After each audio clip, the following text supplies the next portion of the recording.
Hello, I'm Matthew Wilson, SDSU Extension 4-H Youth Program Advisor in Pennington County. This is the second video on how to complete the Pennington County 4-H Member Record Book. For the first video on saving the record book, see the link in the description below.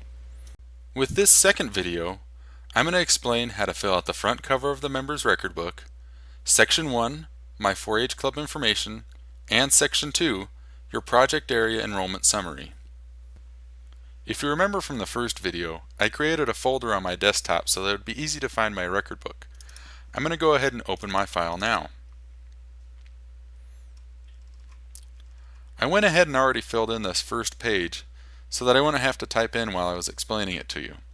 This first page asks for your basic information, including your name, your home address, your home phone number, your cell phone number if you have one, your gender, your birthday, the names of your parents or guardians, and the name of your primary 4-H club. Your primary 4-H club is the one that you go to most regularly. A few tips while you're filling out this first page. If you notice, my name is all bunched up here. Instead of having my first name over where it says first, my middle name over where it says middle, and my last name over where it says last. To get it spaced correctly, simply just add spaces until your name is above the correct spot.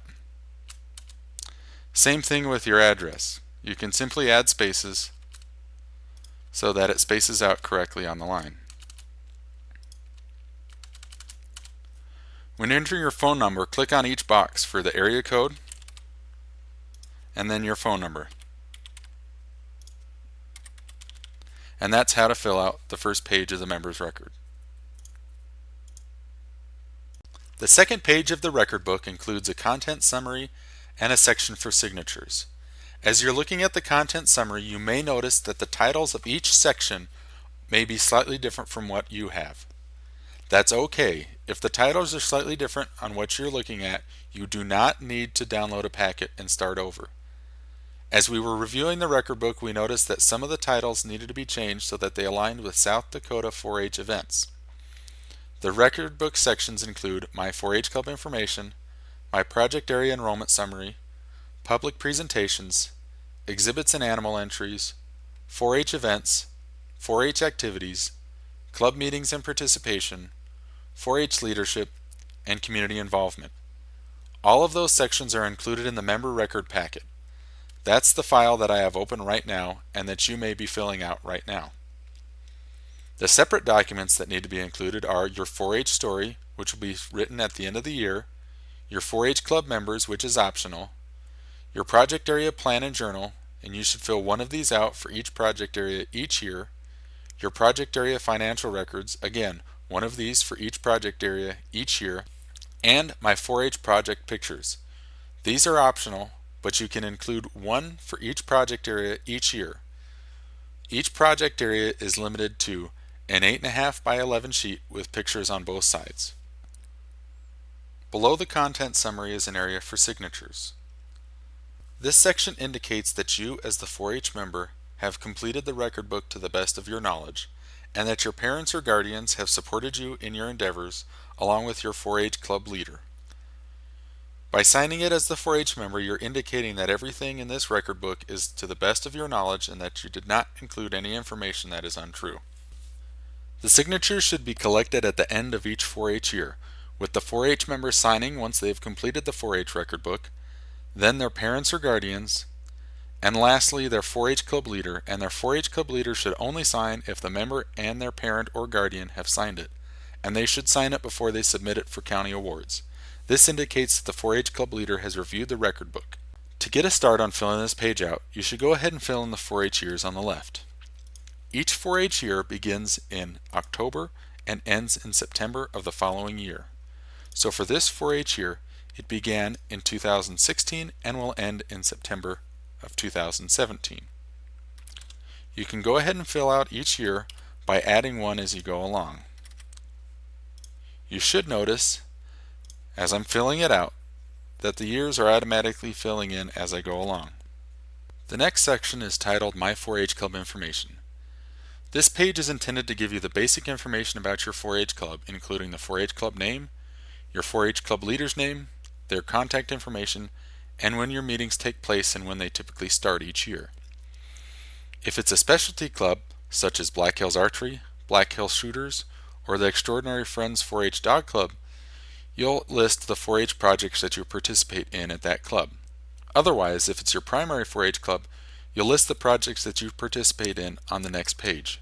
So to fill this out, put your club name, your 4-H club leader's name, whatever contact information they gave you. In the next section, the 4-H club meetings for my 4-H club take place on the first Monday each month at 6 p.m. at the Walter Taylor 4-H building. And the meetings typically start in November of each year and end in September. This gives me an idea of when I should be contacting my 4-H club leader to find out about meetings. This is my primary club, so I'm going to list all the projects that I participate in with that club on the project area enrollment summary. If I were to take place in, say, Black Hills Archery, I would go ahead and fill that information out as I have it. And they typically have their meetings on Saturdays each week at 9 a.m. or whenever your assigned shoot time is at Black Hills Archery. And they start in January of each year and end in April. At this club, I take place in the shooting sports project area, specifically archery. That's how you fill out this section with your 4-H club information. The next section of the record book is Section 2, Project Area Enrollment Summary. As you can see on this page, the years were already automatically filled in when we typed them in on the area that asks for signatures. On the left-hand side, you'll list the project areas that you're enrolled in. Project areas are not the same as the exhibits you take to Central States Fair each year. Rather, project areas are the broad areas that you learn in, such as robotics, photography, entomology, beef, or even dog. While that's not a complete list of the project areas that you can enroll in, a complete list can be found on penco.org/4H. When you go to that web page, on the left-hand side under In 4-H and FNet Programs, you'll see a link that says Enrollment in 4-H.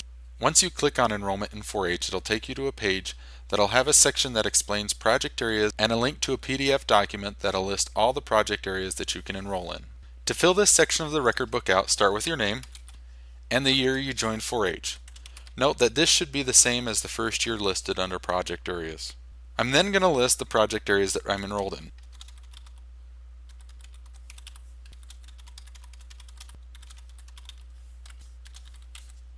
To indicate that you're enrolled in a project area, simply put an X under each year that you're enrolled in the project. If you choose not to continue a project, like I chose not to continue the photography project area, simply don't put an X under that 4-H year. What you can do when you receive your project pin is put a P indicating that you've received your project pin that 4-H year. You can receive your project pin after completing 3 years in a project area. For this section, you'll fill it out at the beginning of each 4-H year so that you don't have to go back and fill it in at the end of the 4-H year. Thank you for watching this video on how to fill out the front cover, Section 1 and Section 2 of the Pennington County 4-H Cumulative Member Record Book.